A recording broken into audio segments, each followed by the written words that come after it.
Oh man, थोड़ा जल्दी चलो ना तुम। साहब कैसे चले, ये ट्रैफिक तो देखो, अब ये कार है उड़कर तो नहीं जाएगी। वो तो मुझे भी पता है, मगर तुम फटाफट चलने की कोशिश करो। शिट यार, ये मुंबई का ट्रैफिक भी ना, मेरी ट्रेन मिस हो जाएगी। मुझे हर हाल में कल सुबह नासिक पहुंचना है। काय को खाली पीली चिल्लम चिल्ली कर रहे हो मैन? अगर इतना ही जरूरी काम था तो ऑफिस से समय से निकलना था, मगर नहीं, तुमको तो अपना ऑफिस भी जरूरी है। रोजी, मेरा दिमाग वैसे ही खराब हो रहा है, तुम मुझे मत सिखाओ क्या करना है।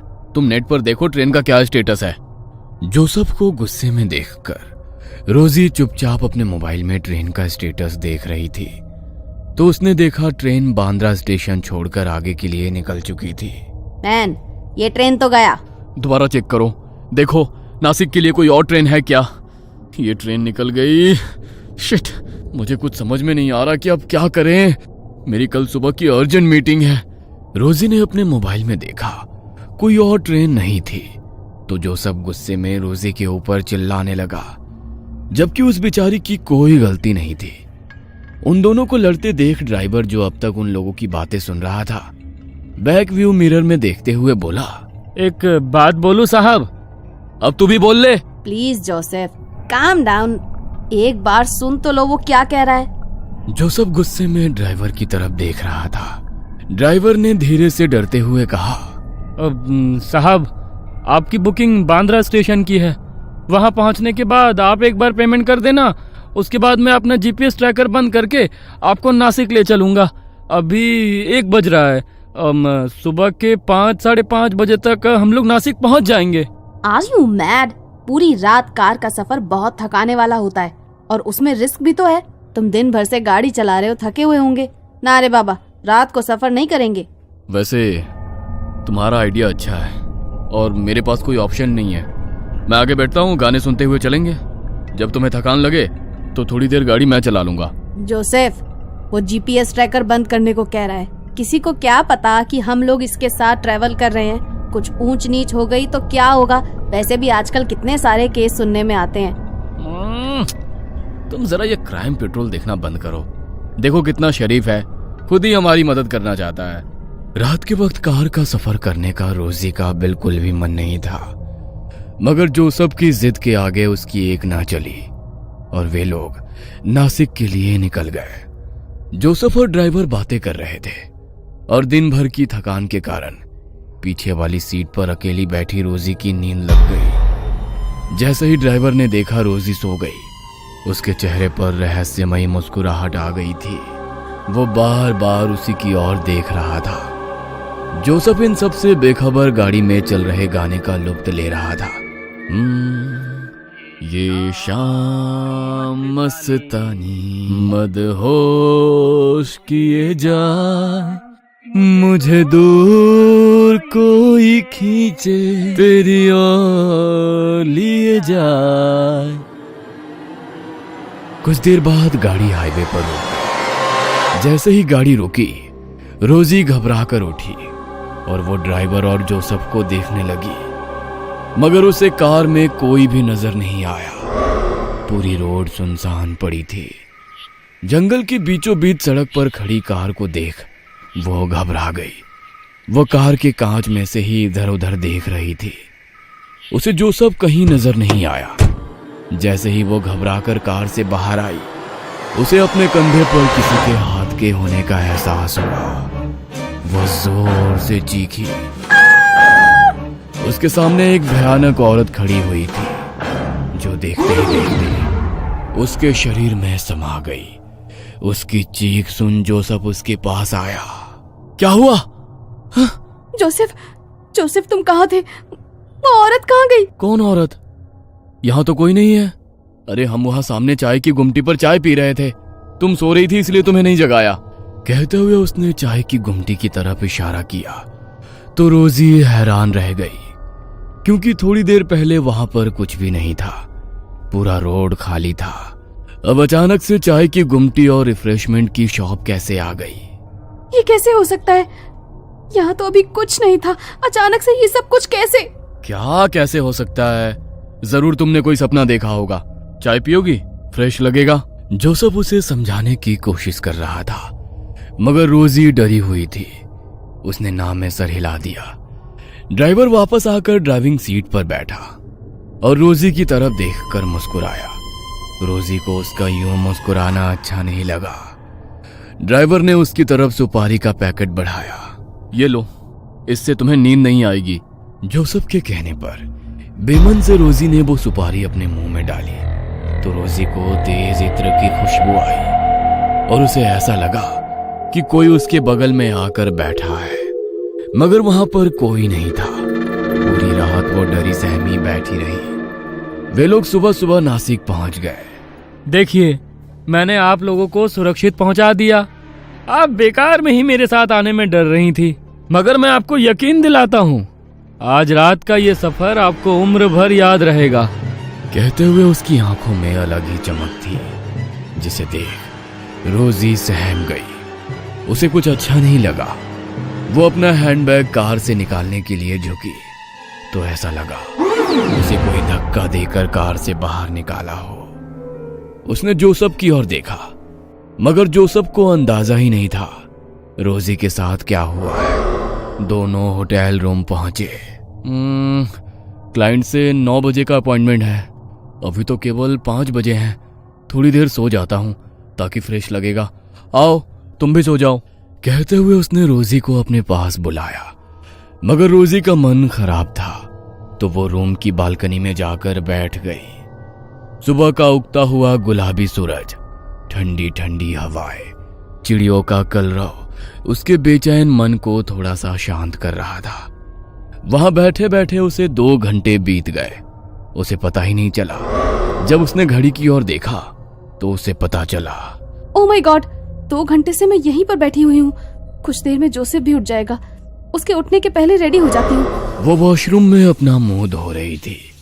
मुंह धोते हुए उसने देखा उसकी गर्दन पर किसी के नाखून के निशान थे। वो हैरान हो गई। अरे, मेरे शरीर पर ये निशान कैसे? और ये क्या? इसमें से तो हल्का हल्का खून आ रहा है। मतलब ये ताजा निशान है। कैसे आ गए ये निशान? कुछ समझ में नहीं आ रहा है। कल रात तक तो नहीं थे, मुझे पता ही नहीं चला और ये निशान बन गए। वो उन निशानों को देख ही रही थी कि उसे जोसेफ की आवाज सुनाई दी। रोजी, पिछले 1 घंटे से वॉशरूम में क्या कर रही हो? मुझे भी तैयार होना है, क्लाइंट हमारा वेट कर रहा होगा।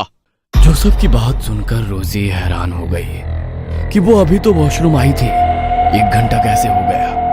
वो केवल मुंह धोकर बिना नहाए ही वॉशरूम से बाहर निकल गई और ड्रेसिंग टेबल के सामने खड़े होकर अपने बालों को संवार रही थी। तभी जोसेफ रेडी होकर उसके पीछे खड़ा था। रोजी, क्या हुआ? तबीयत ठीक नहीं है क्या? पिछले आधे घंटे से देख रहा हूं तुम कांच के सामने केवल हेयर ब्रश लिए खड़ी हो। क्या हुआ है, बोलो।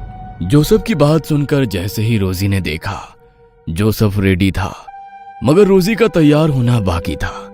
यहां तक कि उसने कपड़े भी नहीं बदले थे। उसे समझ नहीं आया कि केवल कांच के सामने खड़े खड़े इतना समय कैसे निकल गया। रोजी, तुम्हारी तबीयत ठीक नहीं लग रही है। शायद रात में ट्रैवल किया है, इसलिए तुम्हें अनईजी लग रहा है। नासिक पहुंचकर भी मैंने कहा था थोड़ी देर आराम कर लो, मगर तुम बालकनी में बैठी थी। अब ऐसा करो, तुम आराम करो, मैं क्लाइंट से मिलकर आता हूं। कहते हुए जोसेफ रूम से बाहर चला गया। होटल के उस बड़े से कमरे में रोजी अकेली थी। वो अभी भी वही ड्रेसिंग टेबल के सामने बैठी थी। उसकी आंखों के नीचे काले घेरे नजर आने लगे। वो वहां से जैसे ही उठी, आईने में से एक हाथ बाहर आया और उसने रोजी का गला दबाया। वो डरते हुए पलटी। कौन है? कौन है यहाँ पर? कांच में उसे उसी भयानक औरत की शक्ल नजर आ रही थी जो उसे रास्ते में मिली थी। रोजी डरते हुए कांच से 2 कदम दूर हटी, मगर वो औरत रोजी के और करीब आ गई। कौन हो तुम? कल रात से मेरा पीछा क्यों नहीं छोड़ रही हो? चली जाओ यहाँ से, प्लीज चली जाओ। कहते हुए रोजी अपने आसपास रखे हुए सामान से उस औरत पर वार करने लगी, मगर उस पर उन वारों का कोई असर नहीं था। वो धीरे धीरे रोजी की तरफ आगे बढ़ रही थी। रोजी पलंग पर जा गिरी। वो भयानक औरत उसके सीने पर सवार हो गई। रोजी को लगा अब वो नहीं बचेगी। डरते हुए आंखें बंद कर ली, मगर कुछ देर बाद जब उसने आंखें खोली तो उसके आसपास खून ही खून फैला हुआ था। यह देख वो डर गई। उसके सीने पर सवार वो औरत कच्चा मुर्गा चबा रही थी। जैसे ही रोजी ने आंखें खोली, उस औरत ने उसकी गर्दन पर अपने दांत गड़ाए और उसका खून चूस कर गायब हो गई। तभी दरवाजे की घंटी बजी। बाहर जोसेफ था। रोजी ने दरवाजा नहीं खोला तो वो रिसेप्शन से मास्टर की लेकर आया और रूम का दरवाजा खोला। रोजी रूम के एक कोने में डरी सहमी सी बैठी हुई थी। हे रोजी, क्या हुआ तुमको? और ये तुम्हारे कपड़ों पर खून कैसे? कुछ तो बोलो, क्या हुआ है तुम्हें? मुझे डर लग रहा है, कुछ तो बोलो। जोसेफ के बार बार पूछने के बावजूद रोजी कुछ भी कहने की स्थिति में नहीं थी। जोसेफ ने तुरंत रूम सर्विस को कॉल किया। सभी उसकी हालत देखकर हैरान थे। सीसीटीवी फुटेज में भी कुछ नजर नहीं आया। जोसेफ ने रोजी के कपड़े बदले और उसे अपने साथ वापस मुंबई लेकर आ गया। वो खून चूसने वाली चुड़ैल ब्लड सकर अब उसके साथ हर वक्त रहती। वो किसी को भी नजर नहीं आती, वो सिर्फ रोजी को ही नजर आती थी। रोजी उसके सामने आने के बाद अजीब व्यवहार करती थी। धीरे धीरे उसका शरीर सूखता जा रहा था। जोसेफ उसे लेकर कई डॉक्टर के पास भी गया, मगर किसी भी डॉक्टर के पास उसका कोई इलाज नहीं था। तब किसी ने उसे रोजी को चर्च ले जाने की सलाह दी। ब्लड सकर, ये क्या होता है? ये वो खून की प्यासी आत्माएं हैं जो अनंत काल तक इस धरती पर रहेंगे। उनकी मुक्ति संभव नहीं है। यह अपने शिकार को ना तो जिंदा रहने देती है, ना ही मरने देती है। इससे छुटकारा पाने का केवल एक उपाय है कि इसे किसी और के ऊपर छोड़ दिया जाए। फादर, ये क्या बात हुई कि अपनी परेशानी किसी और के ऊपर छोड़ दी जाए? यही इसका रूल है। किसी ने इसके ऊपर उसे छोड़ा है। दूसरी तरफ वो टैक्सी ड्राइवर अपनी बेटी के साथ डिनर कर रहा था। मैं बहुत खुश हूँ बेटा कि अब तू पूरी तरह से ठीक हो गई, वरना उस चुड़ैल ने तो तुझे कंकाल बना दिया था। उस रात वो मेम साहब के ऊपर मैंने तेरी कहते हुए वो मुस्कुराने लगा। जोसेफ आज भी रोजी की गिरती हालत से परेशान है। ब्लड सकर उसे ना ढंग से जीने दे रही है और ना मरने। जोसेफ का ज़मीर उसे किसी और के ऊपर छोड़ने की इजाजत भी नहीं दे रहा है। उस रात अनजान व्यक्ति के साथ किया गया रात का सफर जोसेफ और रोजी की जिंदगी में हमेशा के लिए दुख की लंबी रात बनकर आ गया।